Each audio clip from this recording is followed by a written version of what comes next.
Professional লোক দিয়ে কেন কাজ করানো উচিত এই জিনিসটা আপনাদেরকে দেখাবো। এই একটা বাথরুম দেখেন, এটা একটা মাস্টার বাথরুম।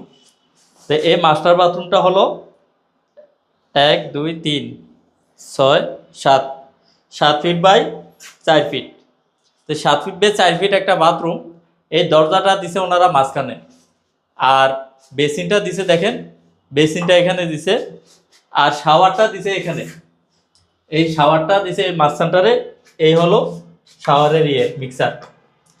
তো এই শাওয়ার আর কমেটটা দিছে এখানে, এই হলো কমেট।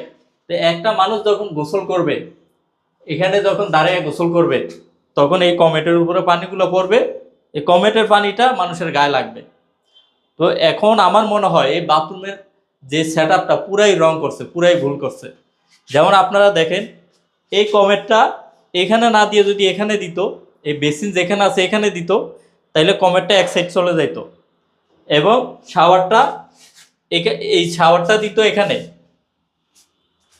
এখানে শাওয়ারটা দিত, এখানে একটা ছোট্ট হাফ স্ট্যান্ড বেসিন দিয়ে দিত, যেগুলো হাফ স্ট্যান্ড অথবা ছোট একটা কর্নার বেসিন বা একটা ছোট ক্যাবিনেট বেসিন করে এখানে ছোট্ট একটা বেসিন থাকতো, মিক্সারটা এখানে থাকতো।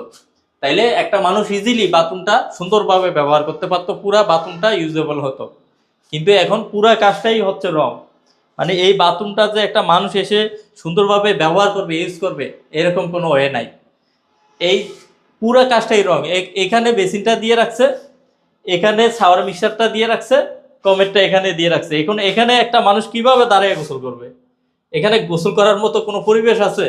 আপনি এই কমেটটা যদি এই এক সাইডে চলে যাইতো, তাহলে এই পুরো জায়গাটা আপনার বেসিন এবং শাওয়ারের জন্য একটা ওপেন স্পেস থাকতো। কিন্তু এখন পুরো বাথরুমটাই অনভিজ্ঞ লোক দ্বারা কাজ করার ফলে এখন পুরো বাথরুমটাই আনইউজেবল হয়ে গেছে। তো এই জন্য সবসময় কাজ বুঝে প্রফেশনাল লোক দিয়ে কাজ করাবেন। কাজ করা কমপ্লিট করার আগে ডিসিশন নেবেন যে কাকে কাজটা দিচ্ছেন, যাকে কাজটা দিচ্ছেন সে কাজ বুঝে কিনা। ধন্যবাদ।